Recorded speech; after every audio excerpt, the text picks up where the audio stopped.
sound. Say something. 1, 2, 3, 1, 2, Yep, 3. good. That's a nifty setup. Should I take this badge off? Yes, please. Okay. Thank you. Okay.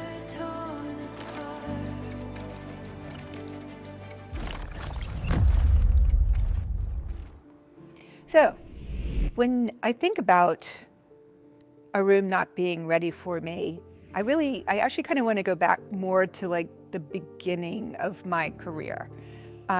My career in cybersecurity, I should clarify, because I had a completely different career before that was not technical and never gave a moment's thought to gender, equity, any of that kind of thing, because it just was not relevant in my field. However, coming to cybersecurity, that changed a lot. And I think the first time, not the last time, but the first time I walked into a room where I was like, whoa, I don't know if this room's ready for me. I don't know if I'm ready for this room, was I think the first threat intelligence role that I ever had. And I was working with a team of, surprise, surprise, all men. And I did literally walk into a room where I was meeting everybody for the first time in person, because we worked remotely. And I could feel almost like the energy of the room kind of changed. It was sort of like, who is this person coming into our space? And I felt very much like I was being evaluated on what I looked like and whether or not I was going to be a technical person, whether or not I was going to be a useful addition to their team. I sensed that people were like, why did we hire this chick? So it was a lot of just sort of vibrations, undertones, if you will, that made me feel kind of inadequate.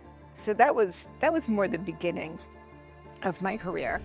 I feel like there's actually a lot of rooms that are not ready for me. The fact that I'm a Latina, I am a woman, there's a lot of rooms that are not ready for me at all.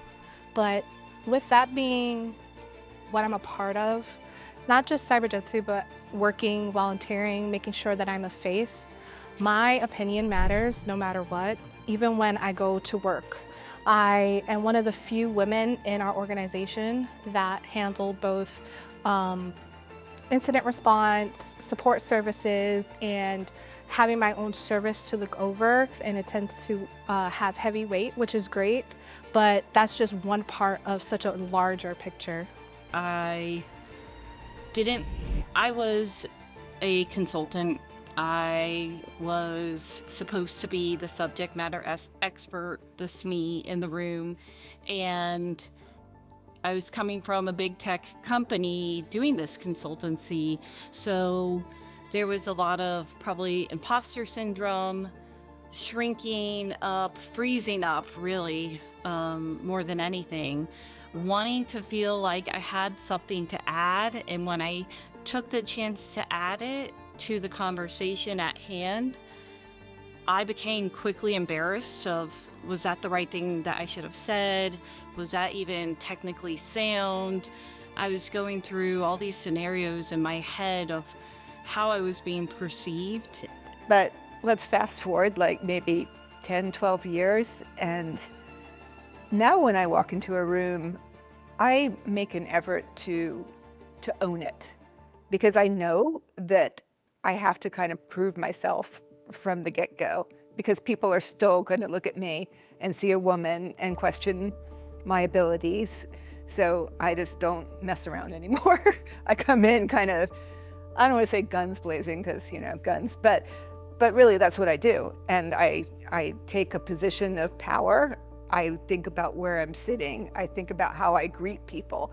I think about so many different things, you know, that I think not necessarily other folks need to do or know how to do, depending on, you know, who they are.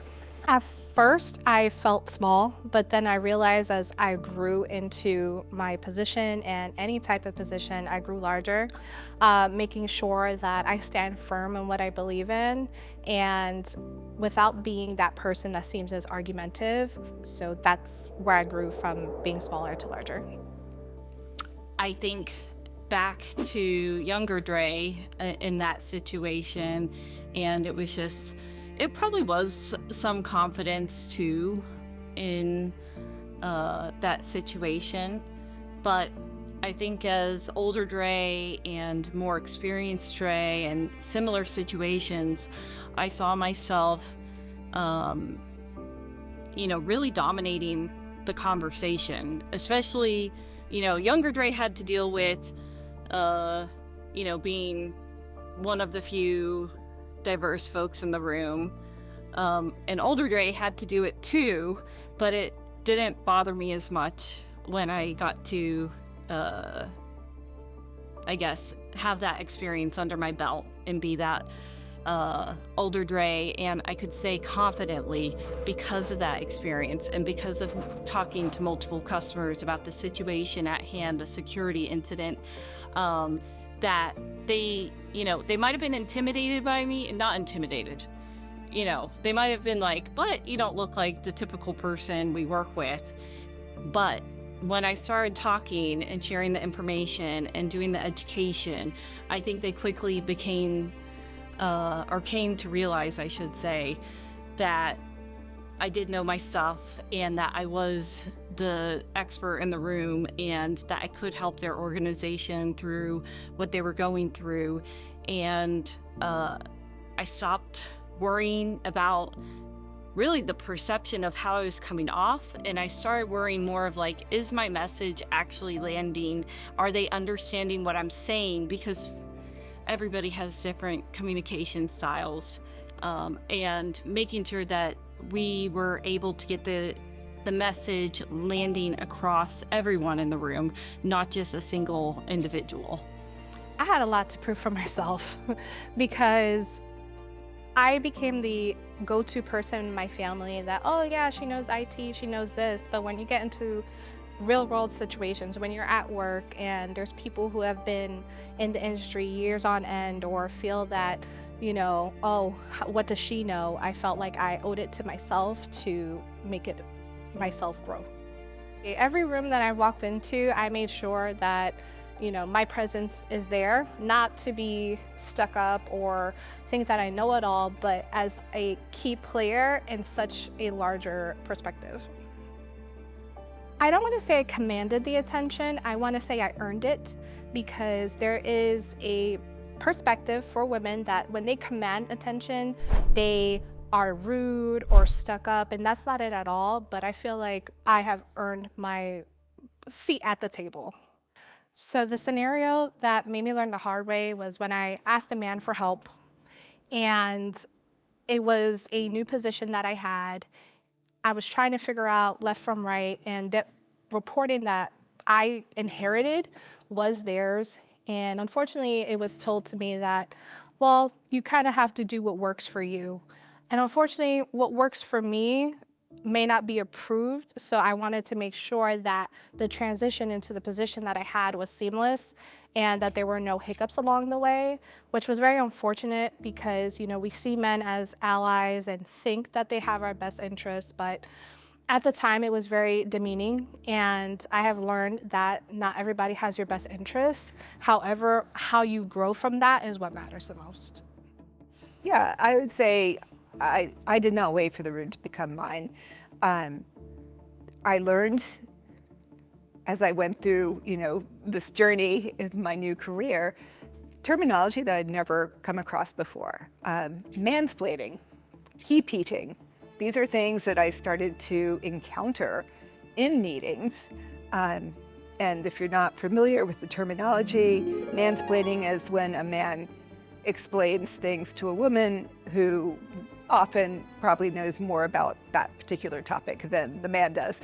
And the other thing, heap-eating, is when a woman makes a statement or comes up with an idea or whatever, and everybody kind of like ignores it. And then a man will say the same thing 5 minutes later and everybody's like, oh, that's a great idea. So it takes a little bit of, I guess, boldness, or maybe that's not the right word, but you have to kind of stick up for yourself, right? And especially if you are the only woman in the room, and call that out, call the behavior out.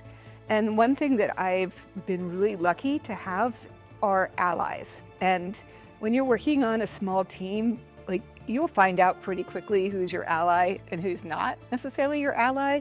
Most people are kind of oblivious to this even happening, to be quite honest. But I've had some really amazing allies who also would call out the behavior when they saw it, once they got educated about what it even was, right? So that made a huge difference.